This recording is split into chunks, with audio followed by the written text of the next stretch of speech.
Yes, yes, yes, we're back, we're back, we're back. It is another Tuesday evening, and you are listening to Soul Perspectives here on ckut 90.3 FM. My name is Dominique-Ferguson. I'm here in studios with Renee Jordan.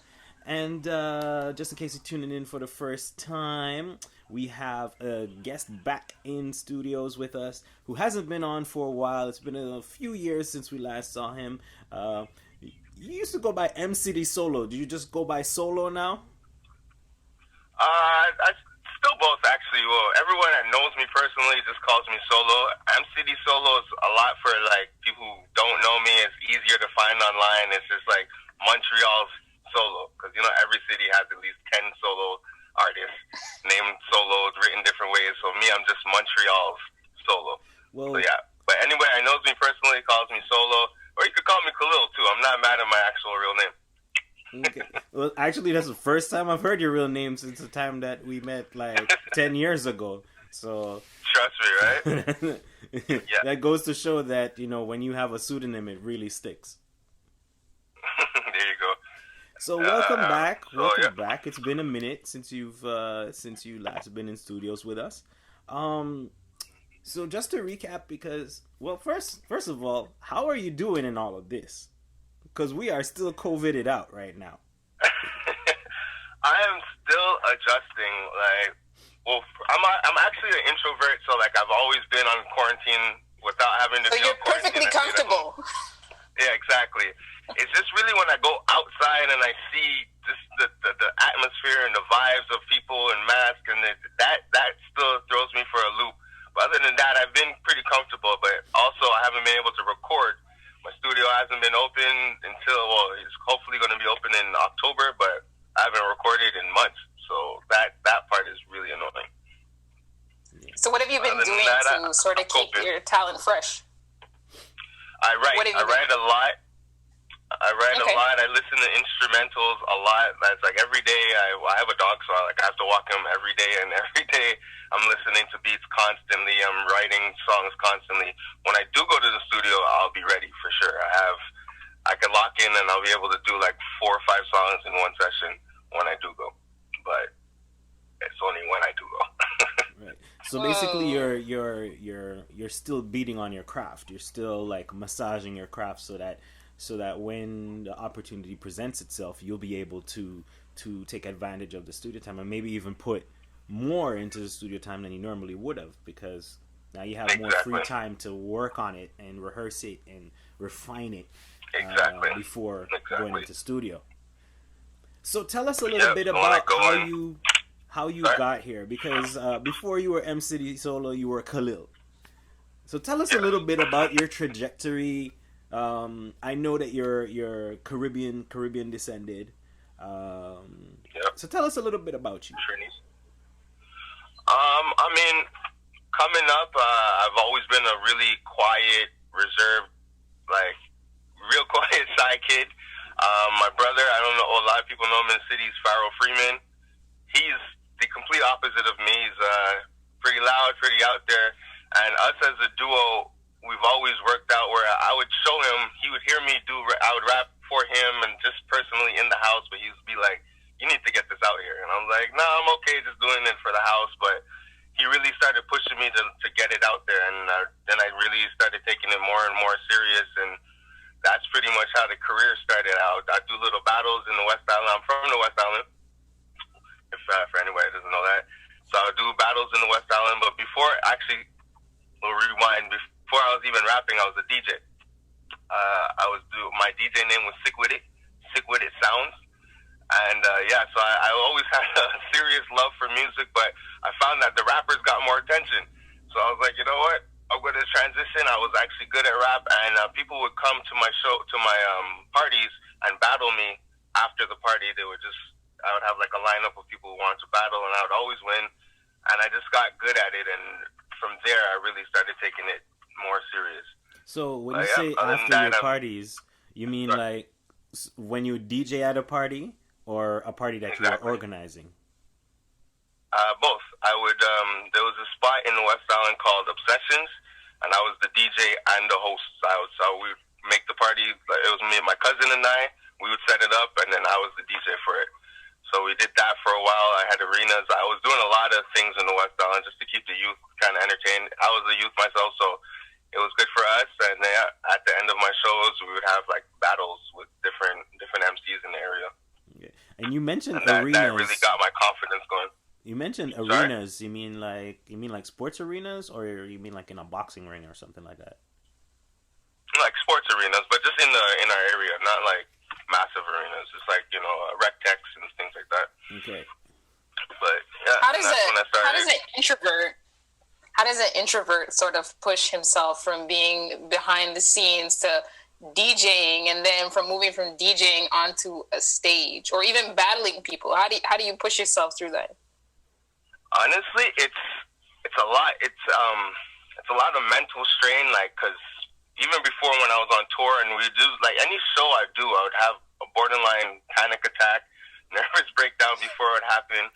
But I would always tell myself, like, it doesn't make sense to feel this way. Like, it doesn't make sense to have so much anxiety. And it was just a matter of conquering it. I just don't like the fact that I get that way. So it was just a matter of conquering it, and just wanting to be, because I always find that, like, God always puts, like, your biggest talent on the other side of your biggest fear.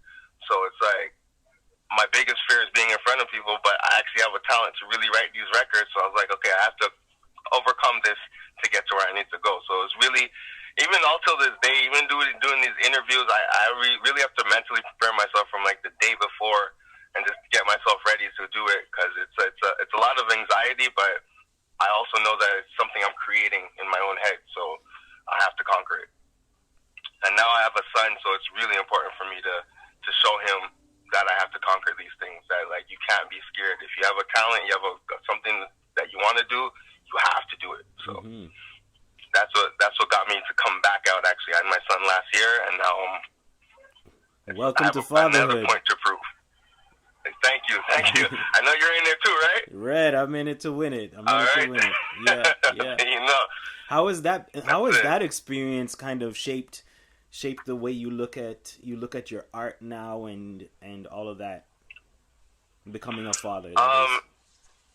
It really just makes me more conscious of what I'm saying. Because I understand that youths, like, as much as us as artists, we want to hold our artistic expression and just do what we want, and then, like, we don't want to be responsible for other people's children and things like that.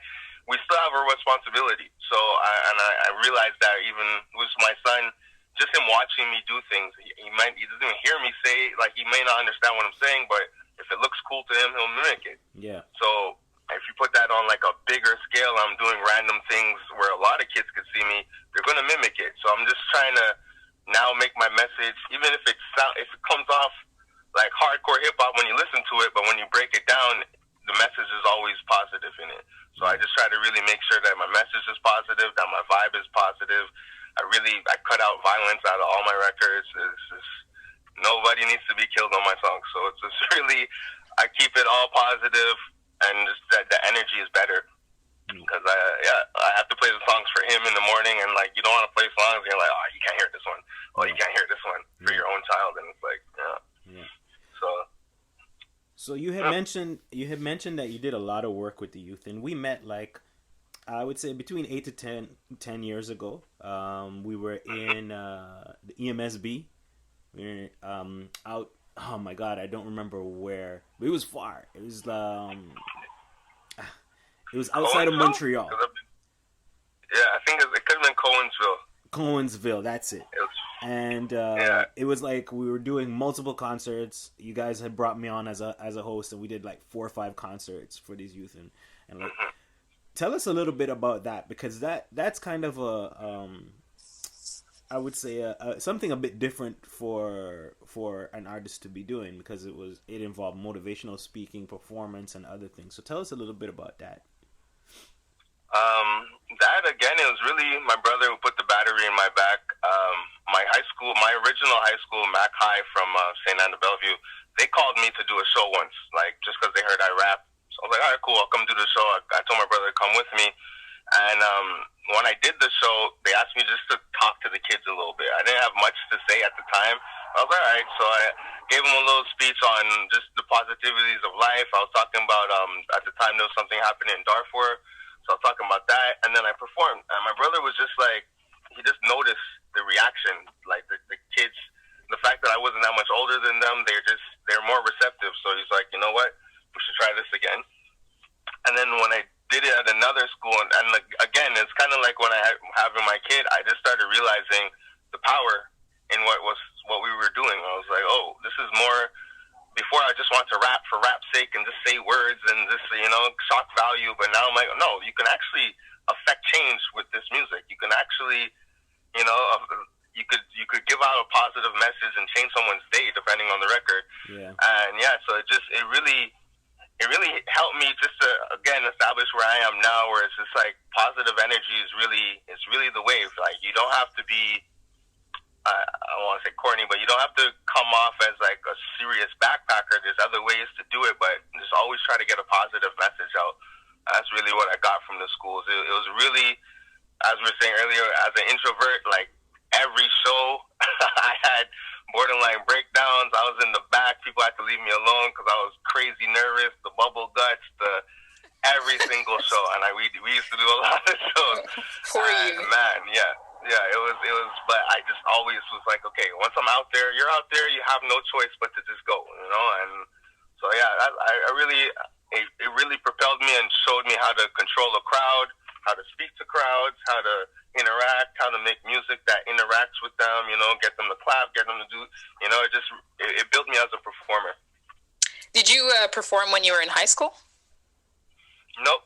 In high school, I was really the guy that just wrote all the rhymes. I had a book of rhymes, but no one ever heard them. I just kept them to myself. I really wasn't big on being the front man. So what was that like, going back to your high school, being the front man and maybe even performing in front of some of your old teachers? It was fun.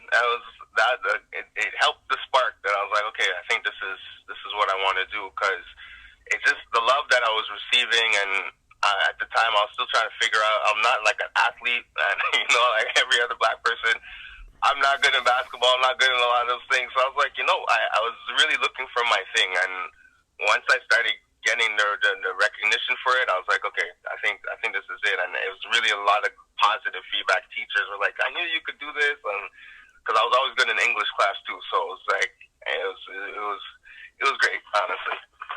Because it's teachers that, used to see me running around doing stupidness, and now they're like, okay, we could see that you have a talent for this, and everyone's been telling me to just keep going with it. Nice. And so you said that the message in your music has changed over time, and since the birth of your son, it has really become more meaningful. Now you have this new track. Could you tell us a little bit about it and what it is that you wanted to relay? Well, Slow Wine is I have a whole new album. It's called MCity to the World. But Slow Wine right now is the big single that's taken off, and the message in that one is it's just a good vibe song. It's there's nothing to go get out of it, really. It's just I collabed with someone from Trinidad. I just really wanted to bring out Trini vibes and good vibes and just a good party energy. Something that my mom could listen to be honest, because before that, all the other records, my mom was like, nah, I can't rock with this. But this was one that I was like, okay, I got this. This is it. So I brought the Caribbean feel to it, and it's just really just to have a good time. It's like the verse is explaining to girls that, like, if you want to wine out and have a good time, you deserve it. Do it. You don't have to think about nothing. You don't have to worry about nobody. Have a good time. That's really what that song's about. I think one of the things that I appreciate about the video is the variety of girls that you put in there. You didn't go for the typical girl. I know colorism is a big thing when it comes to making music videos. There's been like a typecast like what will be the girl, the it girl for the year, and everybody sort of just goes along the same length. Whereas, you have the girl with dreads, you have the girl with her fro, you got everything going on in the video. So I really appreciate all of that in there. Awesome. And we were consciously like, we hope that gets received, that we really, a lot of girls, most of them had their hair natural too. We just really tried to get to just the vibers. Like, and this is real. These are real people. This is the energy, you know, like, because yeah, we are very aware of all the colorism that does happen, and I'm not here to try to support that or push it. Just in case you're tuning in for the first time, we are speaking to MCity Solo, Montreal Solo for if you're close. He is a local Montreal artist who just became a father. Congratulations once again, and is also just releasing a new album and has a track on the air. We do have to take a quick break. Keep it locked. You are listening to Soul Perspectives here on CKUT 90.3 FM.